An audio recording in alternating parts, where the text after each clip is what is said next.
Is this the key to the next-gen Xbox? And did you know that if PlayStation raises their prices, it's Xbox's fault? What is up, y'all? I am Ray, and this is my channel, Xbox Ready, where we get on and we talk about Xbox stuff. The latest news, rumors, games, accessories, pretty much anything I want to talk about, as long as it's about Xbox in some way. And in today's video, we're going to talk about what could be the missing link to Xbox's next-gen hardware, the domino effect that Microsoft has put in motion for the rest of the gaming industry, and then we'll wrap up the video talking about some exciting updates coming to our Xbox console, some of our favorite first-party games. But first, a word from our sponsor. This video is brought to you by Avowed. I've had my Strong Series rower from Avowed for about 6 weeks now, and it has been absolutely game-changing. Movement's a very important part of my life, especially since I spend the majority of my time sitting down, editing videos, sitting down, talking into a microphone and a camera, sitting down, playing video games, which I can later talk into a camera about. I cannot tell you how nice it is to be able to walk upstairs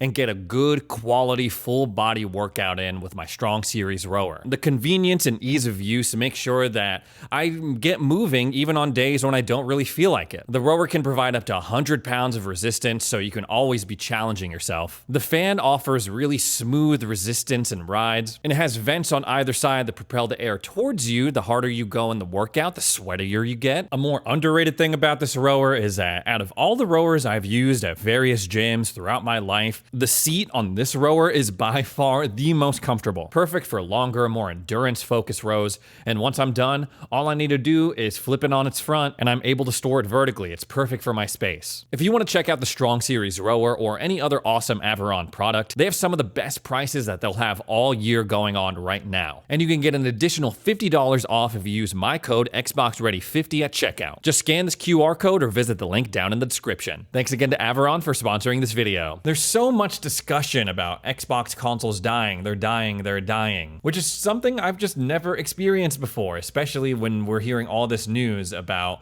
the next Xbox or Xboxes. Like, imagine 12, 13, 14 years ago being in the midst of the Xbox 360 generation, talking about, oh, the Xbox 720, theorizing what it's gonna have, what they're gonna do with that console, but simultaneously, there's a bunch of news being like, oh, Xbox hardware is dying, the console wars are over, Xbox lost. That would have been unthinkable at the time. Yet that is the reality that we're dealing with right now. Console sales at a historic low for Xbox. But that is not stopping them from making next-gen hardware. As just a reminder, the working theory is that there's going to be a first-party handheld, and then a Series X2, Series X Plus, or probably something completely different in terms of the name if we know anything about Xbox. Everything we know about these consoles is very vague based on rumor, not a lot of concrete stuff, but all signs point to Xbox trying out something crazy, making the new Xbox or Xboxes more like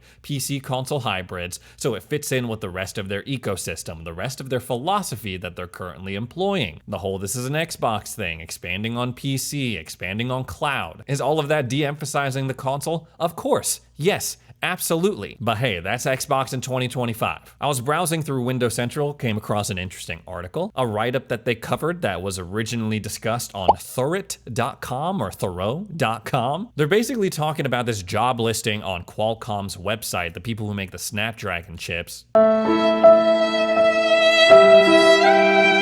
And in this job listing, Xbox is mentioned. Whoa, Xbox mentioned. Sound the alarm, people. Specifically in this last point, they want people to work with internal and external stakeholders, including legal, finance, business units, marketing, and field teams to help define the next generation Surface and Xbox portfolios. This is interesting because at one point before all this craziness came out about, oh, new Xbox is coming out in 2027, all of that. Specifically when it came to the handhelds, there was a big question on what was gonna be under the hood of these things. And one of the theories was that Xbox was gonna switch from an AMD-based chip to something like a Snapdragon or a Windows on ARM-based chip. In theory, this would be more efficient in terms of power. It could be pretty powerful, but most most importantly, it can emulate Windows x86 and basically function like a more efficient portable gaming PC. And what's interesting is that so far, like the early going of gaming for Windows on ARM seems to be kind of promising. I'm talking like these people testing out games on super low-end hardware like a Surface Pro,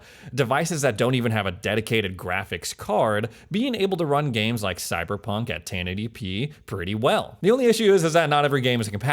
And of course, the chips that are in our Xbox consoles right now are AMD. Switching over to an entirely new processor, that could be a pain in the ass, making sure that all of our current library or older Xbox games would be compatible with the next-gen Xbox. Let's be real, if you're gonna come out with a new Xbox, it would be cool if it had Steam or these other launchers on it, but it's gonna be totally useless and lame if I can't play my current Xbox library on it. That would go against their entire philosophy as a company. And Jez points out in this Windows Central article, you know, we're probably not going to be seeing Snapdragon chips or Qualcomm chips in the next-gen Xbox. More than likely, this is more about compatibility, game compatibility with devices like the new Surface Pro. And in the same article, he suggests that he's reached out to some of his sources at Xbox and has confirmed that that's not the case. They're going to stick with the more traditional AMD chip. But it's still interesting because we know that Microsoft has an interest in Qualcomm chips, hence Windows on ARM. So even if these chips aren't a part of the next-gen Xbox, either the handheld or the flagship one, they're going to play a role in some other part of Microsoft's gaming ecosystem. Speaking of Xbox consoles, just last week, or maybe 2 weeks ago, we were all talking about the shocking move that Microsoft made to raise the prices on their hardware. To that end, I was reading on IGN this write-up that they did where they talked to various analysts about the state of gaming and what's going to happen in the wake of these price increases that we're seeing from Microsoft. And I think they make an important distinction right off the bat. The first analyst that they talked to, hey, why are we seeing these price increases, especially all of the sudden, seemingly out of nowhere? And the guy straight up says, it's tariffs. It's tariffs, bro. There's been a lot of debate back and forth on whether or not that was actually a factor. It's weird because the tariffs exist and sometimes not exist at the same time. They keep getting turned on and off. But despite the wishy-washy tariff war between the US and China, Dr. Toto, CEO of Kantan Games, references that as the biggest problem of that's why we're seeing these price increases straight up. But he also says it was clever for Xbox, even though it was a crappy thing to do, a crappy circumstance to deal with. He praises them for ripping the band-aid off and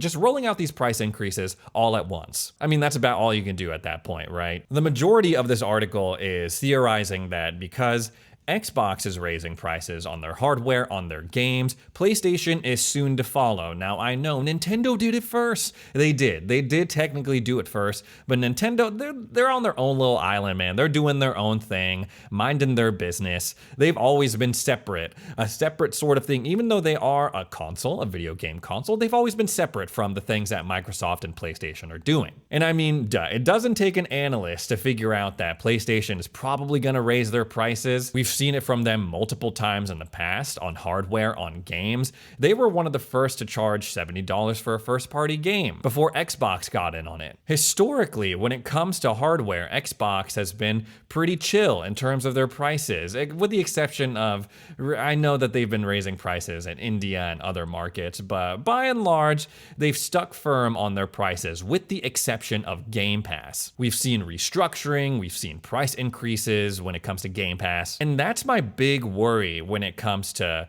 these price increases. Raising prices on Xbox consoles, probably not the biggest deal in the world. I mean, I already bought mine, so personally, I don't really care. The data shows that not a lot of people are buying Xbox consoles in the first place, and it's clear that, well, Microsoft doesn't really care about that anymore because they're making such a big push into PC gaming, cloud gaming, and with Game Pass. But what would really suck, especially in the wake of this historic run that Game Pass is on, is if we were hit with a price increase. I'm talking about it like it's a hypothetical situation. I mean, we're definitely going to get a price increase for Game Pass at some point. Everyone does it. Netflix, HBO, Crunchyroll, whatever streaming service that you can think of, they raise their prices all the time. Game Pass why would they be immune to any of that? Especially considering the insane budgets it takes to make a lot of these games that are put on Game Pass day one, on top of all of the money that Xbox, Microsoft shells out to third-party publishers, and that's not even including spending the money it takes to just keep it running. There's gonna be a price increase for Game Pass at some point. But if I were to take a guess, I don't think it's gonna be anytime soon. Just last year is when they reintroduced Game Pass Core, Game Pass Standard, Ultimate, and raised the prices on those top tiers. But quietly lurking, PC Game Pass has just been chilling in the background. It got a little bit of a price increase,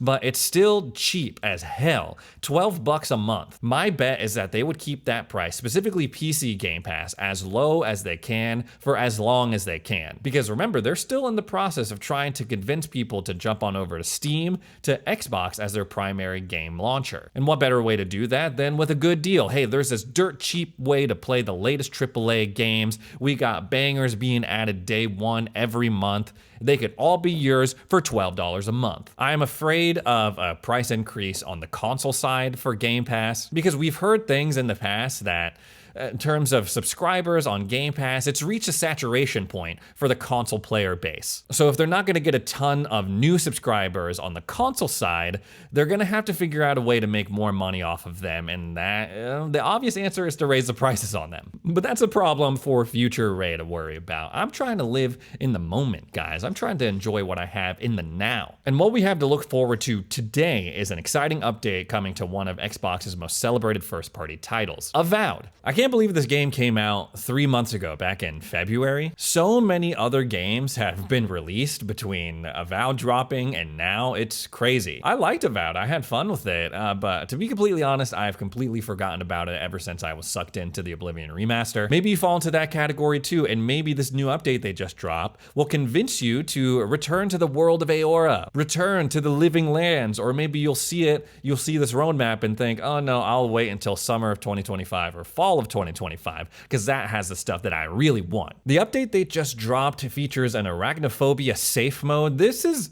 pretty damn popular now. It's like becoming standard in any game that has a spider. I'm thinking about Grounded, I'm thinking about Harry Potter, or not Harry Potter, Hogwarts Legacy, and now Avowed. I didn't know that many people were afraid of spiders to the point where it would prevent them from buying and playing a game, to the point where studios would invest good money into making sure that the spiders were small and not as threatening. Crazy times that we're living in. Mouse and keyboard support for Xbox, that's huge. It's so cool how I can take a mouse and keyboard, plug it into my console, and play the game like I would on PC. The more mouse and keyboard that we see for first-party Xbox games, especially, I mean, that just adds fuel to the fire that the next Xbox is gonna be more like a PC. It's a good experience already with controller in this game, but I can see how using a mouse and keyboard could be especially helpful with like ability wheels and inventory management. Fog of War improvements, I'm assuming that applies to like the gray area on the map that goes away as you discover more of the world. More gold and crafting materials, that is nice, especially as you get to those upper levels. Soul pods will now dispel illusions, and we'll also get unique gear improvements. Interesting. Going over to summer 2025, new NPC abilities and behaviors. I think they should add an entirely new NPC to this game. In my playthrough, I am committing fully 110% to being the Emperor's envoy. I am representing the interests of the Adir Empire and the Living Lands. And at every step of the way, people are like, you should defect, you shouldn't worry about the Empire, you should help us. Don't be an agent of tyranny, don't serve the interests of the Empire. I'm like, no, I want to make this a colony of the Empire, which is in this game like the evil playthrough. There's no evil people. There's no NPCs that enable my evil behavior or decisions. And every time that I make a decision based off of my character choice of committing to be an envoy of the Adir Empire, the current NPCs are like, oh man, that's stupid. Why did you support so-and-so when they did this? Why didn't you kill this person? They got away and they did this. Like, they'll get mad, but they'll still follow me around. I'm like, why are you following me around when our interests are just totally different? Why is New Game Plus slated all the way to fall of 2025? That should have been a launch feature for sure. New Game Plus in any RPG, that's like a standard type of thing. I guess I just never realized it because I'm still not even done with my first playthrough. I'm at the very end, but haven't finished it yet. So I guess it just never dawned on me, but seeing it laid out like this in the roadmap, I'm like, wait a minute, hold on. Why wasn't this at launch, and why is it taking so long to add it into the game? Nitpicking aside, it's cool that they're still supporting this game. game, I think it's a pretty solid experience. And I think everything laid out in this current update and in the roadmap is something that the community, these are all things that the community was asking for. So it shows that Obsidian, not only can they ship a good product,